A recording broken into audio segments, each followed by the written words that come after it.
नहीं। चाहे वो चाहे वो स्वर्ग का भी निवासी क्यों ना हो, ऐसे परीक्षित महाराज कह रहे जो कि धरती के राजा है। तो वो कह रहे इतना बार बार कह रहे कि मैं बहुत सारे सुंदर सुंदर श्लोक है कि ऐसा होगा वैसा होगा, नहीं क्या। तो अभी 13 श्लोक से, अच्छा नहीं, अच्छा अभी तक 13 श्लोक तो 13वां श्लोक वही है क्या है।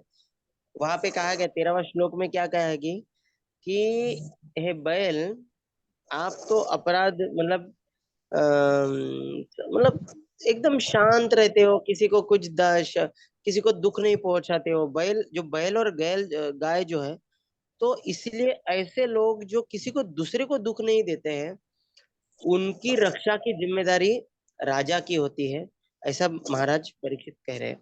और वो कह रहे हैं कि वो तो पार्थ की जिम्मेदारी, पार्थ मतलब पृथा के जो लड़का है, मतलब सभी।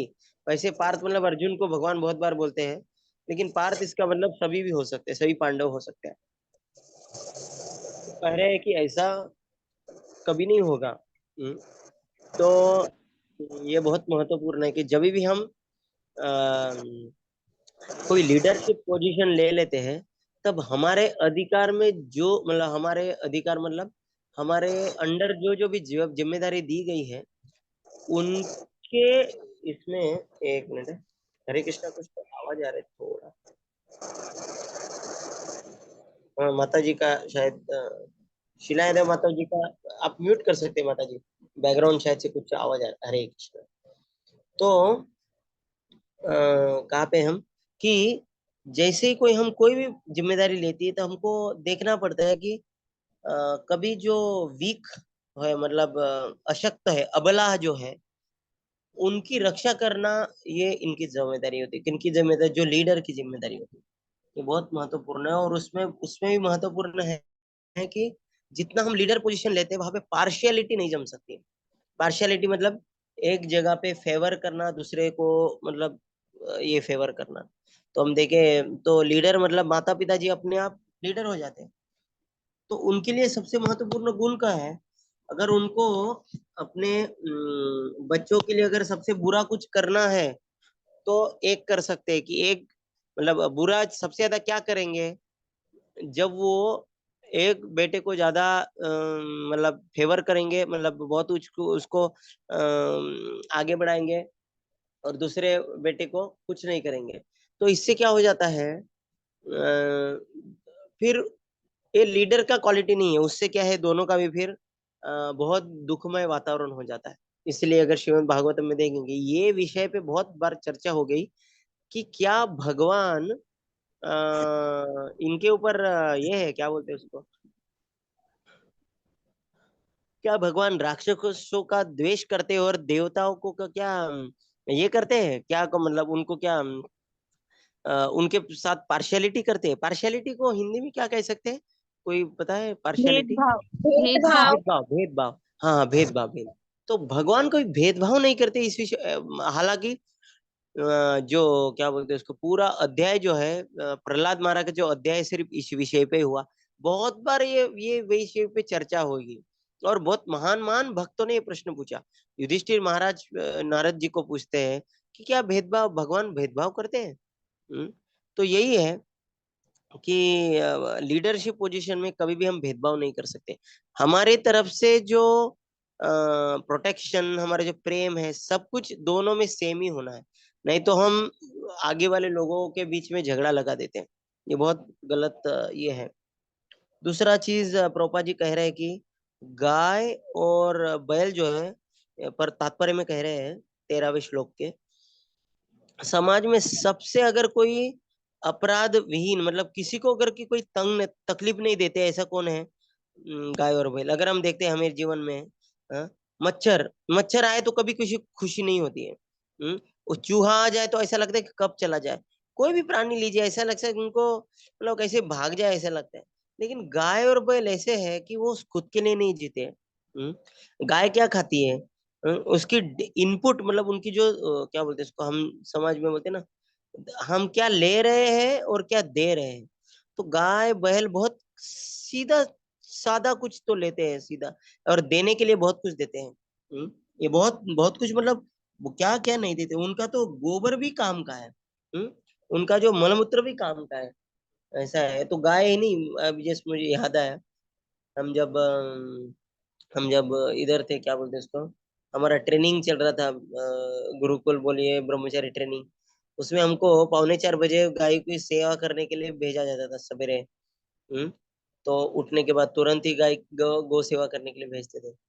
तो हमने तो गौ सेवा बहुत सुनी थी, तो मुझे वो हमारे जो लीडर थे वो बार बार बैल का गोबर उठाने के लिए बोलते थे। मेरे को लगता था कि अरे मुझे गाय की सेवा करनी है, गोबर के इधर क्या लगा रहे। तो मेरे को फिर बताया कि गाय माता है तो बैल पिताजी है, तो दोनों में कुछ अंतर नहीं है, ऐसा ही कुछ बोले। तो ऐसा हम देखते हैं, तो दोनों भी हमारे लिए बहुत महत्वपूर्ण है, गाय और बैल। इतना ही नहीं, जब पूतना का वध हो गया तब भगवान को, कृष्ण को क्या किया गया, कृष्ण को गाय गोमूत्र से पूरा नहलाया गया, और गोबर से उनको उनके माथे पर तिलक लगाया गया। इतना महत्व, और बार बार देखेंगे हम कृष्ण लीला में, कृष्ण को बार बार इतना ही किया गया है। हरे कृष्ण। हम चौथे श्लोक पे जाएंगे। जने न अनाघासी अघम युंजन सर्वतोस्य च मद भयम साधूनां भद्रमेव स्याद् असाधु दमने कृते। जो कोई भी ऑफेंसलेस को क्या लिखा है उधर माता जी हिंदी में, मतलब जीव, मतलब निरपराध। हाँ? निरपराध। निरपराध, हाँ हाँ हाँ, निरपराध जीव, अच्छा अच्छा अच्छा। निरपराध जीव को अगर कोई भी तकलीफ दे रहा है तो उससे मुझे डरना चाहिए, परीक्षित महाराज कह रहे हैं। हम्म हाँ देखिए, जैसे ही हम, ये बहुत, परीक्षित महाराज कह रहे हैं, जो बदमाश और जो प्रामाणिक लोग होते हैं, उनको वैसे ही वश में किया जाए तो ऑटोमेटिकली जो निरपराध लोग हैं उनका भला हो जाता है। क्योंकि बदमाश मतलब कौन है, बदमाश लोग मतलब उनको कोई अगर कमजोर व्यक्ति दिखा उसके ऊपर वो हावी हो जाते, उनको उनको तकलीफ देते, यही आजकल समाज में चल रहा है। हर, अभी देखते हैं कि हाँ, समाज में जैसे ही किसी को कोई एक, मैं देखता हूँ इधर, अभी हमारे घर का काम चल रहा है, लेबर रहते हैं ना, हर लेबर दूसरे लेबर जितना वो ऊपर की पोजीशन में है दूसरे को तकलीफ देने की सोचता है, मतलब तकलीफ मतलब थोड़ा ऐसा ऊपर का, ऊपर का उसके ऊपर स्वामित्व जताने का प्रयास करता है। ऐसा ही है एक, आजकल तो ये भी है, तो क्या मतलब, अब हम देखते हैं गांव में वगैरह कितने बार देखते हैं हम कि जैसे अभी स्त्रियों को उनके पति बहुत तकलीफ देते हैं। गांव में ये वो ऐसा प्रॉब्लम बहुत चल रहा है, कैसा बहुत उन्हें शारीरिक तकलीफ देते हैं, मानसिक तकलीफ देते, क्योंकि वो कमजोर होती है। अभी मैं पुणे में गया था, अभी 3-4 में केसेस सुन के आया कि उधर पत्नियां लड़कों को तकलीफ दे रही है। क्यों? क्योंकि वो अभी सशक्त हो गए, उनके पास कानून है, मतलब जिनको पता है कि कानून में स्त्रियों के लिए क्या क्या ये है, तो अभी उनसे बहुत 10-15 लाख रुपए मांगती है, ऐसा वैसा चल रहा है। मतलब जैसे ही किसी के पास कोई भी शक्ति आ गई, वो दूसरे का क्या करना चाहते हैं, अत्याचार करना चाहते हैं, उनको दबोचना चाहते हैं, ऐसी प्रवृत्ति है। हम्म, ये हमारे समाज का गड़बड़ है। प्रभुपाद जी लिख रहे हैं, इस समय प्रभुपाद का तात्पर्य में लिख रहे हैं कि अप्रामाणिक लोग क्यों बढ़ते हैं, इस गुंडे बदमाश ये समाज में क्यों बढ़ते हैं, क्योंकि राजनेता जो है, राज्यों को चलाने वाले जो नेता जो है बहुत कमजोर है। हम्म, नपुंसक जैसे हैं। ये एक हो गया, और दूसरी बार प्रभुपाद जी लिखते हैं, वो खुद ही बदमाश है, वो नपुंसक कैसे हो जाते हैं, दूसरे को, अगर राजा ही चोर है तो दूसरे चोर को क्या बोल सकता है ना। तो ऐसा आजकल समाज में चल रहा है। हम्म, आजकल तो ये भी है, आजकल क्या बोलते हैं इसको, आजकल तो शिक्षक, जो टीचर होते हैं, टीचर और माता पिता भी अपने बच्चे को ये नहीं कर सकते, क्या नहीं कर सकते हैं, उसको डांट नहीं सकते उसको। अगर अमेरिका में तो ये बहुत स्ट्रिक्ट रूल है। ये कैसा हुआ, क्योंकि उन्होंने देखा गया हालांकि कि बहुत सारे आजकल वीडियो भी आ रहे हैं कि कैसे छोटे छोटे बच्चों को कितना तकलीफ टीचर लोग मारते हैं। हाँ, कितना पेरेंट्स लोग भी उनको तकलीफ देते हैं। ऐसा चल रहा है समाज में, इसलिए अभी ऐसे नियम बनाने पड़ रहे हैं। ऐसा है, यही है। तो प्रोपा जी लिख रहे हैं अभी समाज के लिए भी एक बहुत महत्वपूर्ण है, मतलब ऐसा आइडियल आदर्श क्या है। प्रोपा जी लिख रहे हैं कि राजा ने ही एक जिम्मेदारी लेनी चाहिए कि हरे कृष्ण, कि ये राजा की जिम्मेदारी है कि जो अपराध निरपराध लोग हैं, शांत लोग हैं, उनकी रक्षा करना। हम्म। और प्रोपा जी लिख रहे हैं कि भगवान के अगर कोई भक्त हो गया तो अपने आप वो शांत हो जाएगा और निरपराध हो जाएगा, शांतिमय जीवन जीता है। इसलिए राज्य राजा की जिम्मेदारी है कि सभी को क्या करे, वो राजा सभी को भक्त बनाने का प्रयास करे। तो परीक्षित महाराज एक इसका आदर्श उदाहरण थे। जब कली अभी आगे आएगा वो विषय में बात करेंगे। तो परीक्षित महाराज ने सबसे पहले यही सोचा कि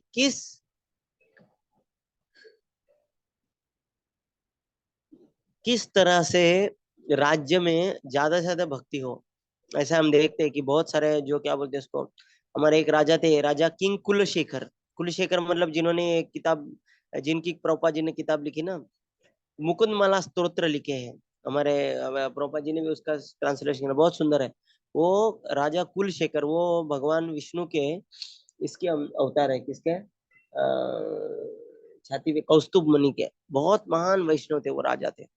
उनके भी कथा क्या कहते, तो उनके राज्य के वे कहते थे, हाँ, उनके राज्य में क्या कहते हैं, कोई भी दो दो लोग बोल रहे अरे कहाँ जा रहे हो, मैं जा रहा हूँ श्रीरंगम जा रहा हूँ। श्रीरंगम मतलब श्रीरंगम जहाँ पे रंगनाथ भगवान का यात्रा है। हाँ? रंगे यात्रा रंगे दिने दिने, मतलब उधर हर कोई ना कोई तीर्थ यात्रा के लिए जाता, मतलब कोई जा रहा है तो किधर जा रहा है, रंगनाथ जा रहा है, तीर्थ यात्रा के लिए जा रहा है। तो क्योंकि वो राजा बहुत महान थे, राजा इतने महान भक्त थे, उनकी सारी प्रजा भी बहुत महान भक्त थी। ऐसा है। अभी भी हम देख रहे हैं कि अभी जैसे हमारे क्या बोलते हैं इसको, पंतप्रधान जी ने इतना महत्व दिया कि इनको राम मंदिर ये वो सब, राम ने अभी सब लोगों में भी उतना ही उत्साह है। तो जैसे राजा रहेंगे वैसे ही क्या हो रहेगी, प्रजा रहेगी। तो और दूसरी चीज, और प्रभुपा जी यहाँ पे महत्व दे रहे हैं कि सबसे महत्व ने अगर भक्त सब लोग भक्त बन गए तो अपने आप शांति हो जाएगी। लेकिन हम देखते हैं कभी कभी भक्त के जीवन में अशांति है। इसका मतलब क्या है कि हम भक्ति सही से नहीं कर रहे।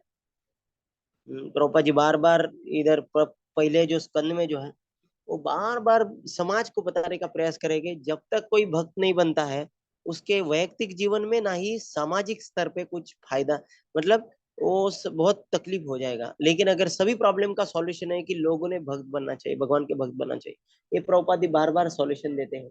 लेकिन हम भक्तों का वो जिम्मेदारी बनती है कि हम उसको सही ठहराए। सही ठहराए मतलब वो तो सही है, सच ही है। लेकिन कभी कभी क्या होता है, हम अगर कभी कभी भक्ति अगर बराबर से नहीं हो, लेकिन बाहरी रूप से लोगों के लिए क्या दिखता है, भक्त दिखता है। अगर जब बराबर से ठीक से नहीं हो रहा है, या कभी हो ही नहीं रहा है, अगर चार नियमों का पालन नहीं हो रहा है, नियमित रूप से वाचन नहीं हो रहा है, श्रवण नहीं कर रहे हैं, तो क्या हो जाएगा, हम तो दूर से दिखने के लिए भक्त दिखेंगे, और लोगों को लगेगा देखो ये भक्त है, लेकिन फिर भी इसके जीवन में तो कुछ फर्क नहीं पड़ रहा है, ये कुछ खुद ही शांत नहीं है, ना ही इनके समाज में कुछ फर्क पड़ रहा है। तो फिर लोगों को जरूरत नहीं लगती है कि इस समाज में भक्तों की जरूरत है, ज्यादा से लोग भक्त बने। लेकिन प्रोपा जी लिख रहे हैं कि समाज में शांति तभी आएगी जब सब लोग भक्त बनेंगे। हम्म। हरे कृष्ण। तो नेक्स्ट श्लोक है 16वां।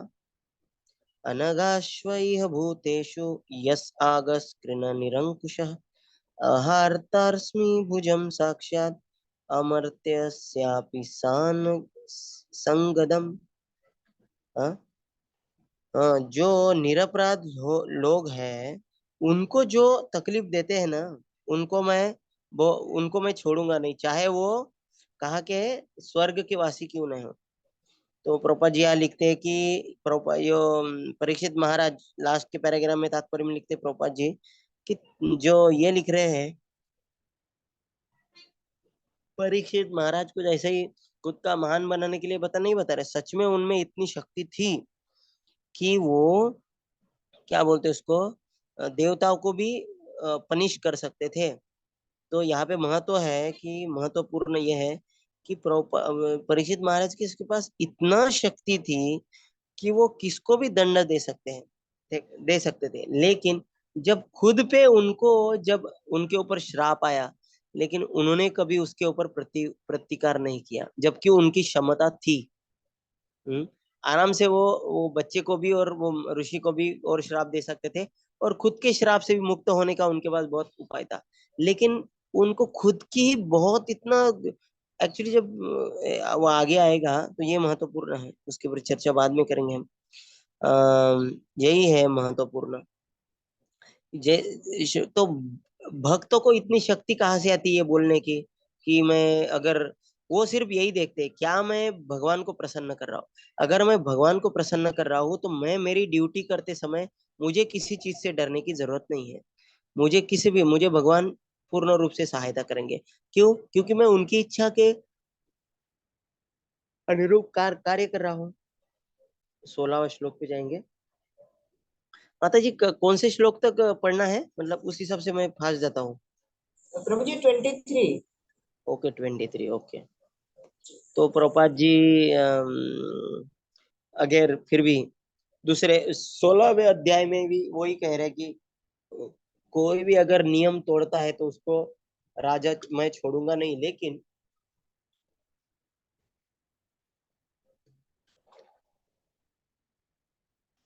इधर एक महत्वपूर्ण बात कही गई, उसको कहते हैं आपात धर्म। आपात धर्म मतलब इमरजेंसी सिचुएशन। इमरजेंसी सिचुएशन मतलब नियम है कि ऐसा ऐसा करना चाहिए। नियम है कि हमने रोज ऐसा करना चाहिए, ऐसा करना चाहिए। लेकिन कभी कभी ऐसी सिचुएशन आ जाती है समाज में या ऐसे, कि कुछ प्रिंसिपल को हमको त्यागना पड़ता है। लेकिन वो नियम नहीं होना चाहिए। मतलब जैसे प्रोपा जी ने यहाँ पे एग्जांपल दिया है, कि क्या नियम दिया है, वो जो विश्वामित्र का भी एक एग्जांपल दिया है, कि कभी उधर दिया है कि कभी कभी अगर जमे, मतलब कुछ मृत्यु आने वाली, तो उससे अच्छा था कि किसी के मांस खाकर जिया जाए, लेकिन भक्ति करना चाहिए। तो इसका उदाहरण ही है। अभी कब हम हमारे जीवन में भक्तों के लिए आपात धर्म कब आती है? मेन आता है प्रसाद के टाइम पे। मतलब कभी कभी हम बाहर चले जाते हैं, ऐसी कुछ सिचुएशन आ जाती है कि हमको नियम क्या है कि बाहर का खाना नहीं चाहिए। हाँ, वो तो ये तो है ही, प्याज लहसुन तो कभी नहीं खाना चाहिए। लेकिन दूसरे बिना प्याज लहसुन का भी रहे, लेकिन बाहर के लोगों ने बनाया हुआ या कुछ पैक्ड फूड नहीं खाना चाहिए। ये तो नियम है, बहुत स्ट्रिक्ट नियम है। लेकिन कभी कभी जब भक्त कुछ ऐसी व्यवस्था हो गई कि उसको कुछ नहीं कर पाया, तो उसमें भी वो कभी कभी, जैसे कभी कभी भक्त फिर क्या करना चाहिए, फल खाना चाहिए। चलो फल नहीं है तो कुछ तो दूध से बना हुआ ऐसा कुछ तो खाना चाहिए।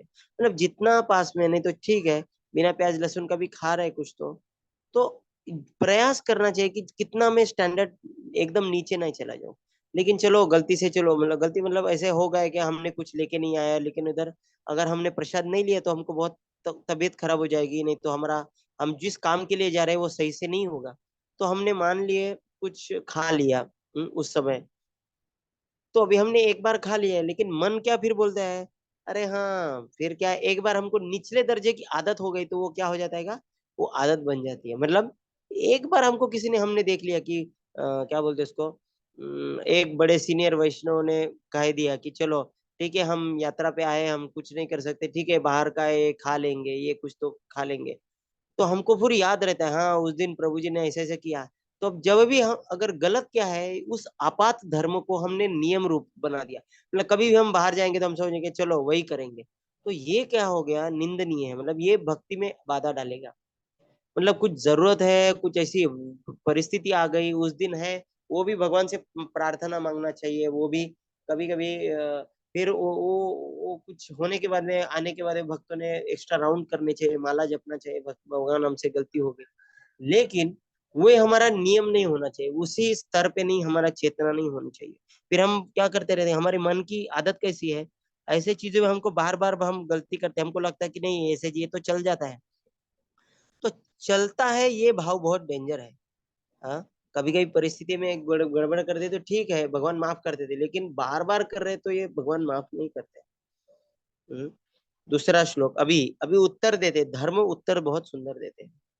धर्म उवाच एतद्व पाण्डवेयानां युक्तं वार्ता भयं वचः येषां गुणगुणे कृष्ण दौत्याद्यो भगवान कृता। ये कहते हैं रिलीजन, क्या बोलते हैं इसको, धर्म, धर्म कहते हैं। हम्म, आप जो बोल रहे हैं वो आप बराबर, मतलब आप एक पांडव के वंश होने के उसी हिसाब बराबर, एक अपने उस हिसाब से ही बराबर बोल रहे हैं। हम्म, क्योंकि आप में तो उन्हीं के गुण आएंगे, पांडवों के गुण आएंगे।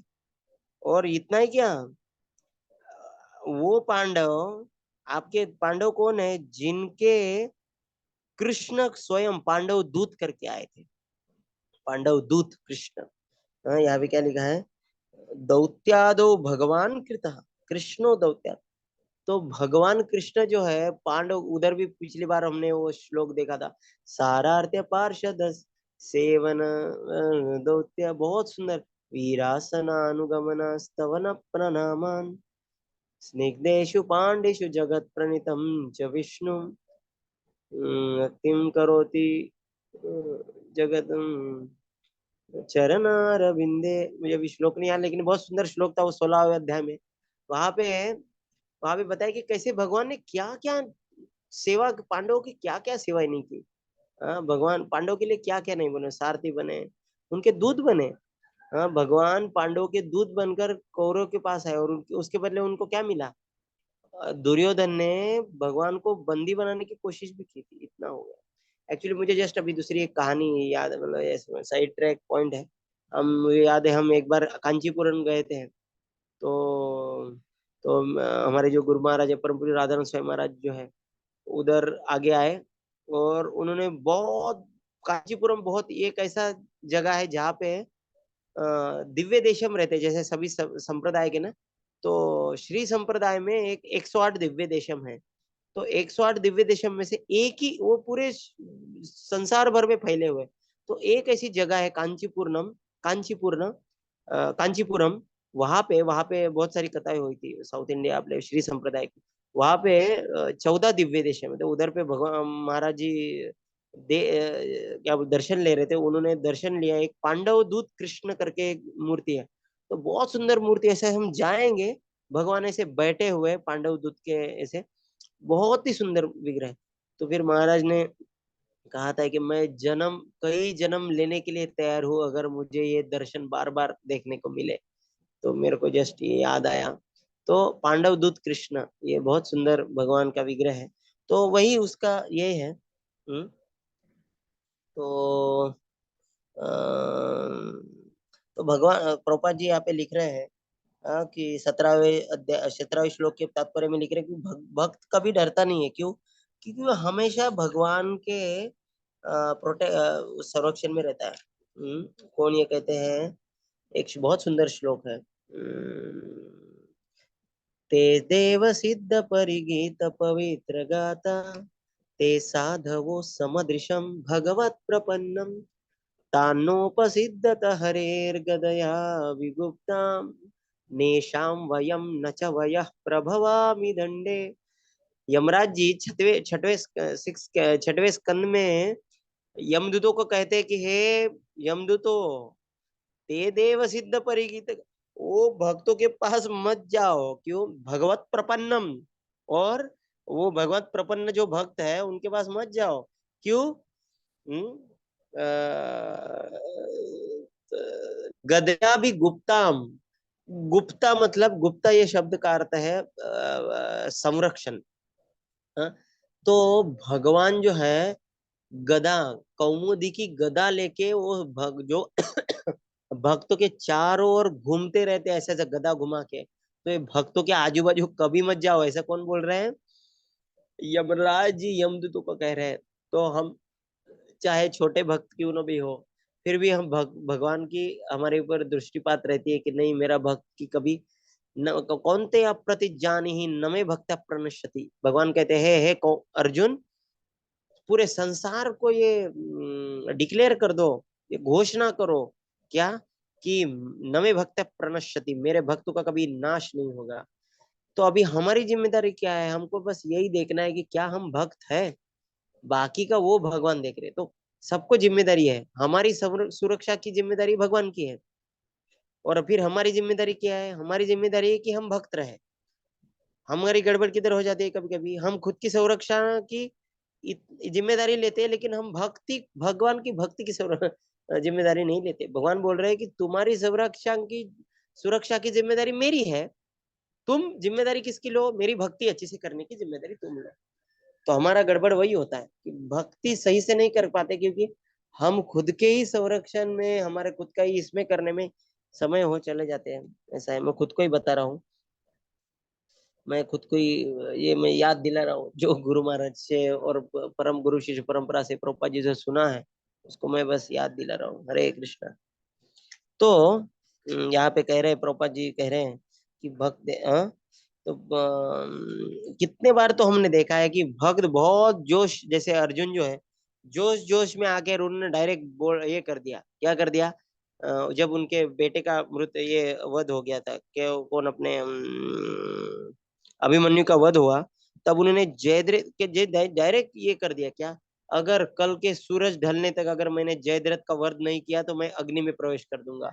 अभी उस रात को अर्जुन जल्दी सो गए, लेकिन कृष्ण रात भर सोए नहीं। क्यों?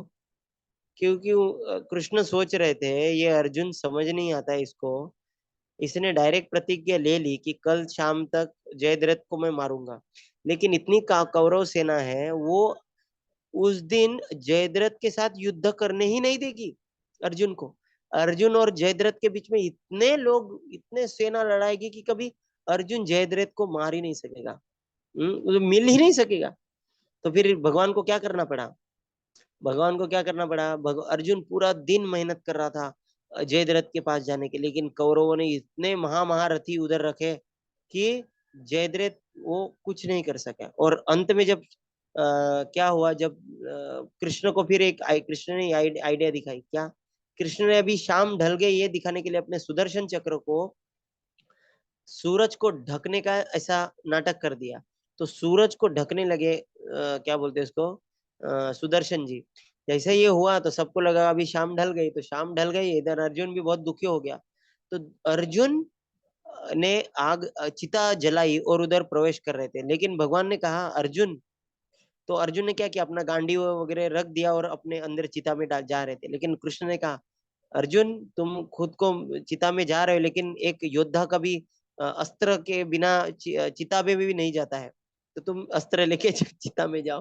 तो जैसे ही अर्जुन चिता के पास जा रहे थे, उधर जयद्रथ अभी बहुत हंसते हंसते आ रहा था कि हे मूर्ख, मतलब हे अर्जुन, तुम मुझे नहीं कर सके और तुमने ये प्रतिज्ञा ली, अभी तुम मरने जा रहे हो। तो जैसे ही जयद्रथ अर्जुन के आजू बाजू में मतलब दिखने तक आया, तभी भगवान ने सुदर्शन चक्र निकाल दिया, सूरज आ गया। कृष्ण ने फटाक से अर्जुन को कहा अर्जुन, जयद्रथ को मार डालो। उधर कृष्ण अर्जुन ने जयद्रथ को मारा। और इतना ही नहीं, कृष्ण ने ये भी बताया कि जयद्रथ को ये भी वर है कि अगर किसी ने भी उसका सिर काट के अगर जमीन पे फेंक दिया तो वो व्यक्ति की मृत्यु हो गई। तो कृष्ण ने क्या कहा, इसको इसके गले को मारो, ऐसा बाण मारो, इसका सिर उधर उधर ये पर्वत पे जाके गिरे। तो और कहाँ पे गिरे? इसके पिताजी वहां पे, उधर जयद्रथ के पिताजी तपश्चर्या कर रहे, उनके गोद में आके गिर जाए। क्या गिर जाए? इसका सिर। तो जैसे ही उसके पिताजी का उसके पिताजी के पास अपने जयद्रथ का सिर गिरा, पिताजी ने अभी तपश्चर्या कर रहे थे, हाथ में कोई रक्त रक्त से भरा हुआ सिर आया, उन्हें फेंक दिया। जैसे ही फेंक दिया, उनकी मृत्यु हुई, जयद्रथ की मृत्यु हुई। तो ये प्रसंग है कि भगवान जो है, भगवान ज्यादा चिंता लेते हैं। क्या बोलते हैं वो क्या है वो, नाम वाले को चिंता रहती, नाम ना हो बदनाम, हरि से बड़ा हरि का नाम।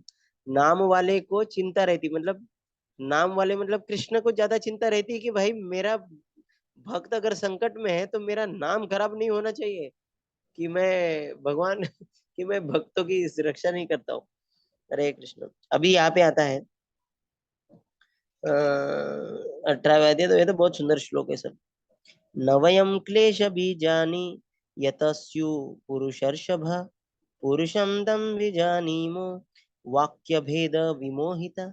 अब ये धर्म है, तो अब ये बात ही ऐसे करते कि धर्म की बातें करते हैं। ये क्या कहते हैं, आपने जो मेरे को पूछा है कि मैं क्यों दुखी हूँ, तो अभी देखिए उत्तर, अभी हम हमारे जैसे सामान्य व्यक्ति क्या बोलेगा कि ये जो काले ड्रेस वाला कली है, इसने मुझे तकलीफ दिया। लेकिन धर्म कैसे उत्तर देते, पहला प्रश्न उन्होंने क्या, हरे कृष्णा। तो मैं सोच रहा यहाँ तक कुछ प्रश्न है तो पूछ सकते हैं। मतलब अभी 2-3 श्लोक ही बचे हैं। नहीं नहीं, और 23 तक है शायद से। अच्छा। 5 श्लोक है प्रभु जी। ठीक है। तो यहाँ पे क्या बोलते हैं कौन अपने धर्म, धर्म क्या बोलते हैं, पहले तो बोलते हैं कि हमारे दुख का कारण कोई भी नहीं समझ सकता। हम्म। क्योंकि बहुत बहुत बहुत अलग अलग दार्शनिक लोगों का अलग अलग उपाय है। जैसे इधर प्रभुपाद जी श्लोक में बताया ना, वैशेषिका, कपिल, न्याय, सॉरी, सांख्य, कर्म मीमांसा, वेदांत, ये सब दर्शन है। ये 6 दर्शन है भारतीय सिद्धांत के, मतलब वैदिक फिलोसफी के। ये ये 6 सिद्धांत है, तो ये सबका अलग अलग मानना है, अभी उसमें जाएंगे नहीं हम। क्योंकि देखिए कर्म मीमांसा क्या बोलता है, कर्म मीमांसा में ये कहते हैं कि जो कुछ भी तुम्हारे जीवन में हो रहा है वो तो सब कुछ तुम्हारे कर्मों के अनुसार हो रहा है। तो सबसे ऊपर क्या है, कर्म ही है। तो तुम भगवान की पूजा करने की जरूरत नहीं है। अच्छे कर्म करो और अच्छे कर्म के पालन करोगे, भगवान को बीच में क्यों लेके आ रहे हो। न्याय मतलब अगर तुमने सही किया तो सही होगा, मतलब इसमें भी अलग बहुत फिलॉसफी है। वैशेषिक का भी अलग philosophy। ये सबका 6 अलग अलग बहुत डिटेल में फिलॉसफी है, वो समझने के लिए समय भी जाएगा। लेकिन इनके अनुसार कारण सबका अलग अलग है। इसके जीवन का क्या बोलते हैं उसको, क्या बोलते हैं उसको, हमारे दुख का कारण दुख के कारण सबका अलग अलग कारण बताया है। हम्म।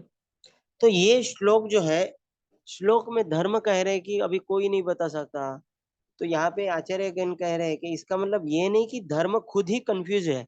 क्या धर्म इतना भी होशियार नहीं कि उसको नहीं समझ रहा है उसके दुख का कारण क्या है। लेकिन वो यहाँ पे ये दर्शाना चाह रहे हैं कि अभी कलयुग आ रहा है, तो लोगों की भी मति भ्रष्ट हो जाएगी, पूरा कंफ्यूजन में चले जाएंगे। ये सही है कि वो सही है, ये धर्म है कि ये धर्म है, ये बाबा देव भगवान है कि वो महाराज भगवान है, ये है वो है, सब कंफ्यूज धर्म के विषय में। कलयुग में सब कुछ इधर संभ्रम ही रहेगा, ये बताने का प्रयास कर रहे हैं।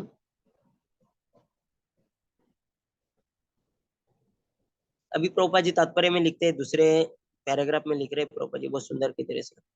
बैल को पता था, मतलब धर्म को पता था कि मुझे दुख देने वाला तो एक कली है। लेकिन फिर भी भगवान के जो भक्त होते हैं, उनको पता होता है कि चाहे बाहरी तौर पर हमारे दुख का कारण कोई ये व्यक्ति है वो व्यक्ति है, लेकिन भगवान ने वो दुख देने वाले को मुझे दुख देने की अनुमति दी है। इसका मतलब क्या है, भगवान की इच्छा है कि मैं उस वो दुख से गुजर जाऊं। तो एक तरीके से वो आगे वाला दुख नहीं दे रहा है। दुख एक तरीके से क्या हो रहा है, हम खुद के ही दुख भोग रहे हैं, लेकिन भगवान की अनुमति है। कभी कभी कहते हैं ना, ये इसकी वजह से मुझे प्रॉब्लम हो रहा है, इसने हमारा अपमान किया, इसके वजह से बुरा हुआ। लेकिन जो कुछ भी रहेगा, लेकिन हमको हर स्थिति में देखना है कि भगवान की मर्जी के बगैर एक पत्ता भी नहीं हिलता है। हाँ, बोलते हैं ना, खुदा की मर्जी के बगैर एक पत्ता भी नहीं हिलता। इसका मतलब क्या है, तो हमका हमारा अगर कोई अपमान कर रहा है, तो अगर अपमान करने वाला का इच्छा भी रहेगा, लेकिन अगर भगवान की इच्छा नहीं है कि ये मेरा भक्त है और इसका अपमान नहीं होना चाहिए, तो वो आगे वाला भी कुछ हमारी हानि नहीं कर सकता, हमको कुछ भी नहीं कर सकता। लेकिन अगर आगे वाला व्यक्ति हमको कुछ तो तकलीफ दे रहा है, इसका मतलब क्या है, भगवान को मान्य है कि मेरा मुझे ये दुख आए। तो हमने सबसे पहले तो स्वीकार करना चाहिए। और उसके ऊपर ये भी बहुत श्लोक है, अभी आगे भी आएगा। हाँ, तो भगवान हमें, भक्त हमेशा देखते हैं कि कोई दूसरा लोग भी अगर तकलीफ दे रहा है या दूसरे लोग भी हमको कुछ सुख दे रहे हैं, तो हम देखते हैं कि ये भगवान का ही हाथ है। सभी जगह पे हम भगवान का हाथ देखते हैं। तो और दूसरा क्या है, अम, आजकल हम देखते हैं ना, कलयुग में एक ही घटना को अलग अलग वर्तमान पत्र, लोकमत अलग बताएगा, टाइम्स ऑफ इंडिया अलग बताएगा, अलग अलग न्यूज़पेपर अलग अलग बताएंगे, अपने अपने दृष्टिकोण से बताएंगे। हम्म, तो इसलिए जो है हम सभी ओपन, जनरली अभी इधर हमको एक उदाहरण दिया था कि जैसे हम देखते हैं कि जैसे हमको कोई हमको हमारे भक्त कोई आदेश देते कि प्रभु ये करो वो करो, अगर वो आदेश अगर कोई ऐसे हमारे भक्तों से आ रहा है, तो हमको लगता है कि ये कौन है बताने वाला मुझे, ये थोड़ी ये है।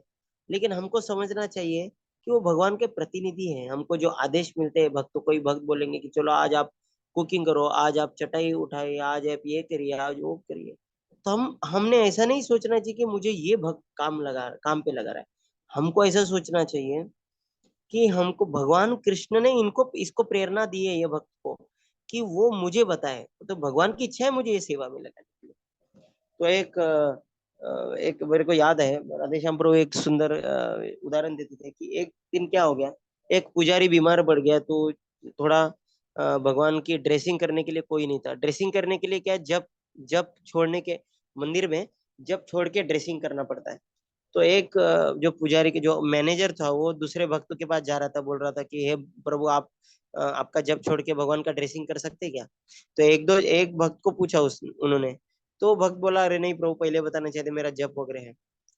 तो फिर वो मैनेजर राधेयम प्रभु के पास आए, राधेयम प्रभु ने कहा, तो वो भक्त जो जो ना कर रहा था, उनको बोले कि अगर राधा कुंज बिहारी खुद तुम्हारे पास आएंगे और कहेंगे कि हे प्रभु जी, प्रभु, हे मुक्तकेश प्रभु दास, कि क्या आप मेरी ड्रेसिंग कर सकते हो, तो क्या कोई भक्त बोलेगा कि नहीं नहीं, मेरा तो माला बाकी है, आप मैं आपके ड्रेसिंग नहीं करूंगा। तो प्रभु जी कह रहे थे, राधे हमको कह रहे कि जब हमको कोई मैनेजर, कोई भक्त, कोई अधिकृत, अगर वो भक्त जो है अगर हमको कुछ सेवा दे रहा है, तो हमको ये सोचना चाहिए कि भगवान खुद आके हमको बता रहे। हमको ये नहीं सोचना चाहिए हाँ कि कह रहे, तो हम ही सभी परिस्थितियों में भगवान ही हमको कुछ बता रहे हैं, हमको आदेश दे रहे हैं। भगवान को, हमारा इस संस्था का नाम क्या है, अंतरराष्ट्रीय कृष्ण भावनामृत संघ। हम हमें हमेशा कृष्ण भावनामृत मतलब ऐसे ही हम कृष्ण भावनामृत हो सकते हैं, लेकिन हमको सहज ही की तरह से कृष्ण को और गोपियों के रासलीला और कृष्ण नाच रहे हमारे सपने में आ रहे, ऐसे ऐसी ऐसी कृष्ण भावनामृत नहीं चाहिए हमको। हमको कृष्ण भावनामृत क्या चाहिए कि हमारे सभी जीवन के हर पहलू में भगवान कृष्ण का हाथ है, ये देखना चाहिए। हाँ, हाँ, और एक दूसरा विषय है, हालांकि यहाँ पे बार बार कहा जाता है हाँ, कि सभी कारणों के कारण कृष्ण ही है, तो क्या कृष्ण हमारे दुखों का भी कारण है? ऐसा कभी भी सोचना नहीं चाहिए। क्यों? क्योंकि भगवान हमारे दुखों का कारण नहीं, दुखों के कारण तो हम स्वयं हैं। हम्म, हम्म, लेकिन भक्त का एक स्वभाव कैसा होता है कि अगर मेरे जीवन में दुख आ रही है, मैं प्रयास कर रहा हूँ मैं इस दुख से बाहर निकलने का, लेकिन अगर फिर भी दुख आ ही रहे, तो इसका समझना चाहिए कि भगवान मुझे कुछ सिखाना चाह रहे हैं कि इस परिस्थिति में कैसी भक्ति करनी चाहिए, और वो देखना चाह रहे हैं कि मेरा भक्त इस परिस्थिति में कैसा भक्ति करेगा। हम्म, इसलिए तत्तेनुकंपा सुसुमिक्षमाणम भुंजा नहीं। भगवान भक्त हमेशा उस स्थिति में यही सोचता है। हरे कृष्णा 19वां श्लोक में जाएंगे, तो यहाँ पे धर्म जी कहते, कोई कहते हैं कि तुम खुद ही स्वयं के सुख और दुख का कारण है। एक मिनिट है थोड़ा, भाऊ मी थोडा एक ऑनलाईन मीटिंग मध्ये आहे, मी 10-15 मिनिटात फोन करतो. ठीक आहे, द्या माणसाला तुम्ही लवकर द्या बरं. टाकून द्या. कोण? टाकून द्या. हरे कृष्णा। तो कहाँ पे हैं हम? तो अद्वैतवादी क्या कहते हैं कि सभी अद्वैतवादी मतलब अलग अलग प्रकार के ये होते हैं, क्या बोलते हैं इसको, विकल्प वसाना। हम्म, तो इधर आचार्य ने टीका की है कि कौन से फिलोसोफर है, उनका नाम क्या है। अद्वैतवादी कहते हैं कि हम ही खुद का कारण के कारण है। द्वैतवादी कहते हैं कि सुपर ह्यूमन पावर कारण है। लोकांश कहते हैं कि क्या है, ये प्रकृति कारण है। मीमांस कहते हैं कि हमारी कर्म कारण है। और भौतिकवादी क्या कहते हैं, स्वभाव कारण है। ये अलग अलग प्रकार के लोग कहते हैं ये कारण है वो कारण है ना। लेकिन सभी चीजों के कारण कौन है? तीन कारण है। अभी हम इतने में भक्ति शास्त्र में भी सुन रहे थे। तो ये सबसे महत्वपूर्ण है कि सभी कार्यों के तीन कर्ता है। एक जो है हम जीव, जो कि इच्छा करने वाला करता है। दूसरा है भगवान परमात्मा के रूप में, जो कि अनुमति देते हैं, अनुमति देने वाले करता है। और तीसरे जो है वो करने वाले करता है। हाँ? वो करने कौन है? प्रकृति है। तीन गुण है करने वाले। तो करने वाली प्रकृति है, लेकिन उनको करने की आदेश कौन देता है? भगवान देते हैं। लेकिन भगवान आदेश कब देते हैं? जब हमारी इच्छा है और हमारे कर्म है, वो देख के ही करते हैं। तो तीनों भी कारणीभूत होता है सभी चीजों के लिए। हरे कृष्ण। तो अभी 20वें श्लोक में, जो 20वां श्लोक जो है, ये भक्तों का विचार है। क्या है? यही श्लोक का दूसरा, अगर हम पहले 8वें शायद से भीष्म भीष्म के स्तुति में, भीष्म के अध्याय में जाए थे, 8वां या 9वां अध्याय शायद से, उसमें भीष्म 9वां अध्याय शायद, भीष्मदेव क्या कहते हैं? नहीं यस्य कर ही चित राजन पुमान वेद विदित शतम। आगे वाले में बहुत सुंदर लाइन है कि कहते हैं कि हे पांडवों, आप इतने महान भक्त हो फिर भी दुख रहे थे, दुखी थे। ये समझ पाना बहुत कठिन है, क्योंकि भगवान की जो योजना कोई नहीं समझ सकता। तो बहुत महत्वपूर्ण है कि हम भगवान की योजना नहीं समझ सकते, लेकिन हम भगवान की योजना को मान्य कर सकते हैं। ये हमारे हाथ में है। भगवान की योजना को समझना हमारे हाथ में नहीं है, लेकिन भगवान को समझ, योजना को मान्य करना कि भगवान की इच्छा है, और उस भगवान की योजना में को के हिसाब से चलना, ये हम कर सकते हैं। हाँ? तो जो कुछ भी हमारे जीवन में होता है, क्या बोलते हैं इसको, भगवान की इच्छा होती है। ये इस पे तो ऊपर बहुत चिंतन कर सकते हैं। हम्म? क्यों? क्योंकि भगवान, ऐसा कहा जाता है ना, भगवान हमें वो नहीं देते जो हमें चाहिए, लेकिन भगवान हमें वो देते हैं जो हमारे लिए जरूरत है। क्योंकि हम वर्तमान को देखते हैं और भविष्य का प्लान करते हैं, लेकिन भगवान भविष्य देखते हैं और वर्तमान का नियोजन करते हैं। तो ये हमें समझना चाहिए कि भगवान हमारे हितचिंतक है। इतना ही नहीं, कभी कभी भक्त, कोई किन किन भक्तों को लगता है कि देखा मैं कितना दुख सहन कर रहा हूँ, मैं भगवान की सेवा के लिए क्या कर रहा हूँ। हमने समझना चाहिए कि भौतिक संसार में सभी दुखी है, लेकिन भक्ति करने की वजह से हमारे दुख बहुत ही कम हो गए। लेकिन दुर्भाग्य की ये हो जाती है कि कभी कभी भक्तों को ही लगता है कि हम भगवान के ऊपर क्या कर रहे हैं, बहुत बड़ा क्या बोलते हैं, उपकार कर रहे हैं कि देखा भगवान, तुम्हारे जप के लिए मैं कितना प्रयास कर रहा हूँ, मैं क्या, ऐसी भावना कभी बहुत ही गल, इससे प्रगति कभी हम कभी नहीं कर सकते। हरे कृष्ण। अब आगे जो श्लोक है 21-22, तो बहुत सुंदर श्लोक है। तो अभी 21 में सुखदेव सुतो गोस्वामी कहते हैं कि अभी परीक्षा में बोलेंगे। अब व्यक्ति के बातों से समझ में आता है कि व्यक्ति कौन है। इधर परीक्षित महाराज क्या कह रहे हैं, 22वें श्लोक में क्या कह रहे हैं, आपके बातों से ही समझ रहा है कि आप कौन है। धर्म है, धर्म।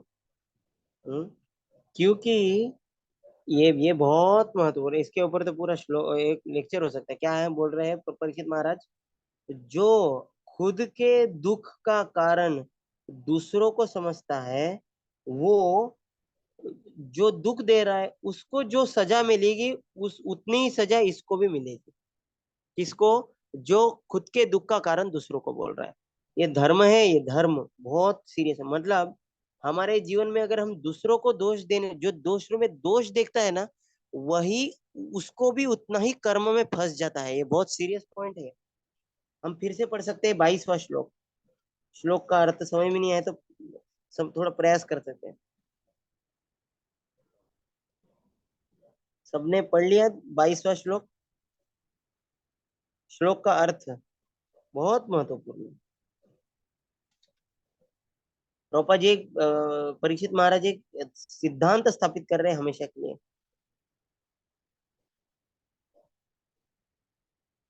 क्या है वो सिद्धांत? कि अगर हम हमारे किसी भी के ऊपर अगर दोष लगाएंगे, ये है मेरे, इसकी वजह से हुआ, वो उसकी वजह से हो गया, वो क्या हो जाएगा, उसको भी उतना ही दुख भोगना पड़ेगा जिसको जो दुख दे रहा है। इसका मतलब क्या है? भक्तों ने ये सोचना चाहिए। अभी दूसरे श्लोक में आता है, 23वें श्लोक में आज क्या है? इसका मतलब निष्कर्ष ये है कि भगवान की शक्तियां तो असमझने लायक है। इतना ही है, और कुछ कोई नहीं समझ सकता। क्या मैं तर्क से या शाब्दिक वितर्क से? हरे कृष्ण। अभी कोई प्रश्न है? 23वां श्लोक हो गया मतलब कुछ?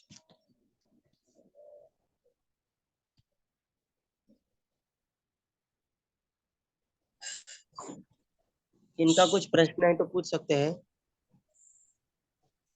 नहीं तो हम अभी विराम दे देंगे।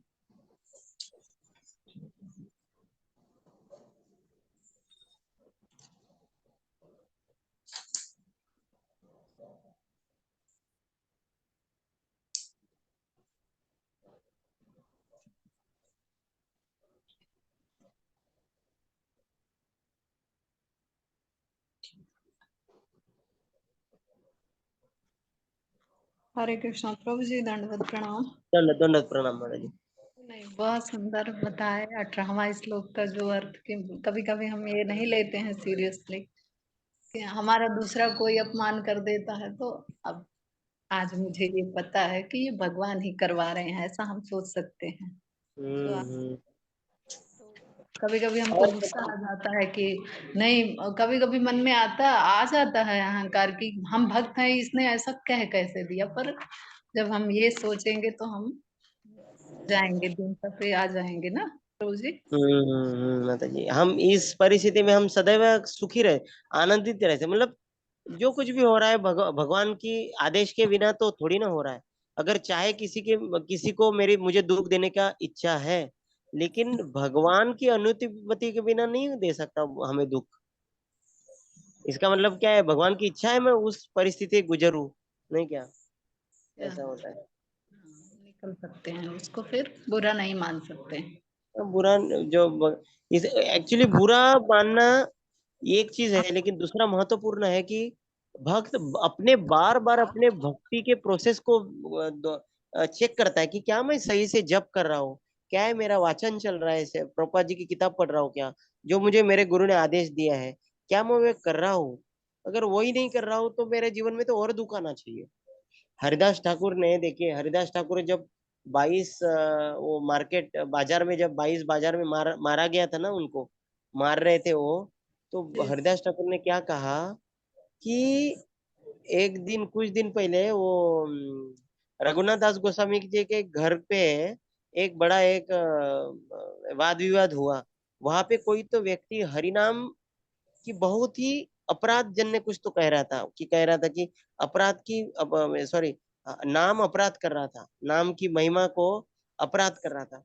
तो हरिदास ठाकुर ने कहा कि मैं उस समय में बैठ के वो सुन रहा था, इसीलिए इसका ही मुझे फल भुगत रहा है कि मैं 22 मार्केट प्लेसेस में मुझे मारा जा रहा है काजी के द्वारा।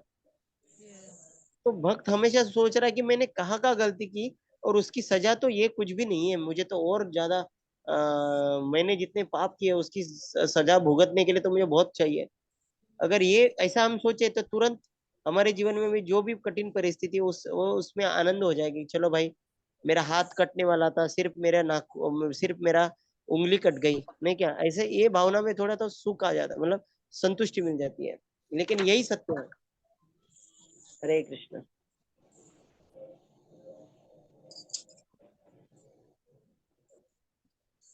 ठीक है माता जी। जी जी जी, अभी थैंक हम यू एंड प्रभु जी। करते हैं। हरे जी जी, कृष्ण। थैंक यू हरे प्रभु जी। हरे कृष्ण, दंडवत प्रणाम प्रभु जी। दंड दंड प्रणाम। सभी भक्तों को दंडवत प्रणाम।